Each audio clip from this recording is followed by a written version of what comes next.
Hollywood లో సినీ కార్మికుల సమ్మె 7వ రోజు కొనసాగుతోంది. నిన్న ఫిల్మ్ ఛాంబర్ తో ఫెడరేషన్ చర్చలు విఫలమయ్యాయి. నిర్మాతల ప్రతిపాదనలకు ఫెడరేషన్ సభ్యులు ఒప్పుకోలేదు. దీంతో ఫెడరేషన్ ఆఫీసులో యూనియన్ నాయకులు సమావేశమై భవిష్యత్ కార్యాచరణపై చర్చిస్తున్నారు. ఇటు ఫెడరేషన్ కార్యాలయం దగ్గరకు పెద్ద సంఖ్యలో కార్మికులు తరలివచ్చారు. తమ డిమాండ్లు ఎందుకు నెరవేర్చరని కార్మికులు ప్రశ్నిస్తున్నారు.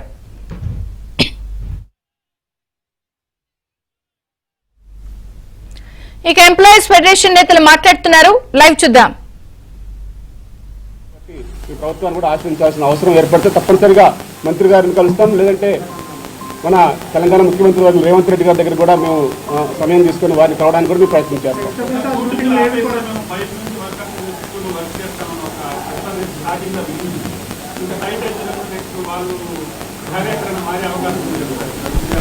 సార్, ఒకటి మన అగ్రిమెంట్లోనే ఉంటుంది. మన దగ్గర లేనప్పుడు బయట నుంచి కార్మికులు తెచ్చుకోవచ్చని, మరి అటువంటి తెచ్చుకునే అవకాశం ఉంటే వారు తెచ్చుకుంటారా లేదని నాకు తెలియదు. మేమైతే మాత్రం సంఘటితంగా ఉంటాం. ఏ ఒక్కరు కూడా విధులకు హాజరు కారు. మాకు న్యాయం జరిగేంత వరకు మ్యాక్సిమం 50% వారు వచ్చారని భావిస్తున్నాం. ఇంకా 50% కూడా చర్చలు జరిగితే ఈజీగా అయిపోతుందని భావిస్తున్నాం.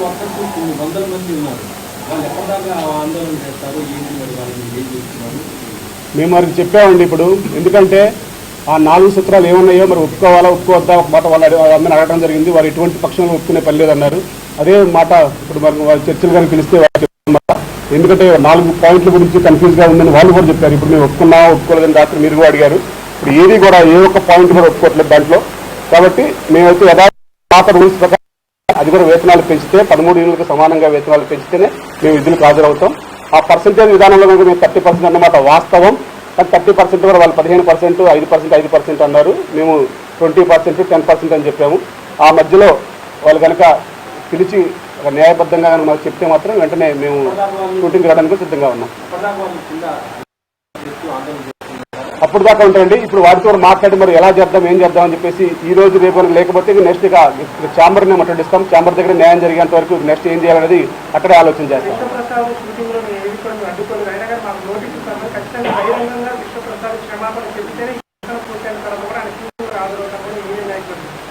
అది తప్పనిసరిగా అండి. మా యూనియన్ నాయకులని కాదు ప్రతి ఒక్కరికి కూడా ఆ భావన ఉంది.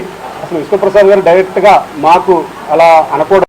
ఛాంబర్కి పిలిచి అక్కడ ఛాంబర్లో వారి జరిగిన అన్యాయం ఏంటి న్యాయం ఏంటి అక్కడ మాట్లాడాలి తప్ప మాకు డైరెక్ట్గా మా గురించి మాట్లాడకూడదు. మా వేతనాలకు పెంపు విషయం కూడా ఛాంబర్ ఫైనల్ చేస్తుంది. వారి విషయం ఏమైనా ఉంటే వారు చెప్పాలి. అక్కడ సాఫ్ట్వేర్లని మేము లేకపోతే మీరు లేరని మీకు మేము ఇచ్చే ఎక్కువ అని అటువంటి పదాలు చాలా బాధాకరంగా ఉన్నాయి. ఏదైనా సరే మేము ఛాంబర్కి వారి గురించి మేము ఛాంబర్లో చెప్పాము. ఆ ఛాంబర్ నిర్ణయం పట్టుబడి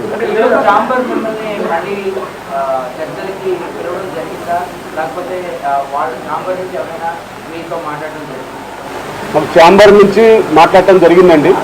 ఒకటే చెప్పారు. దానిలో ప్రసాద్ గారు కానీ భరత్ గారు కానీ ఉన్నారు. మేము ఇప్పుడు కూడా అడిగాము మరి ఏమైనా ఉందా, మరి మేము ఇప్పుడు వెళ్తున్నాం అందరు కార్మికులు నిరసన తెలియజేస్తున్నారు ఫెడరేషన్ మీద, మా కంట్రోల్ కూడా తప్పిపోతుంది, మరి ఏం చేయాలని చెప్పేసి వాళ్ళని అడగడం జరిగింది.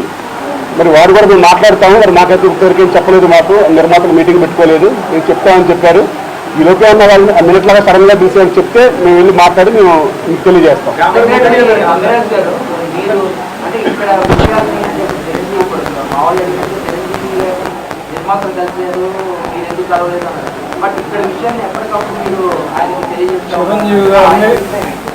చిరంజీవి గారిని డే ఫస్ట్ ఆయన కలవడం కోసం ల్యాబ్ కమిషనర్ ఆఫీస్లో ఉండగా ఫోన్ చేయడం జరిగిందండి వారి పిఏకి.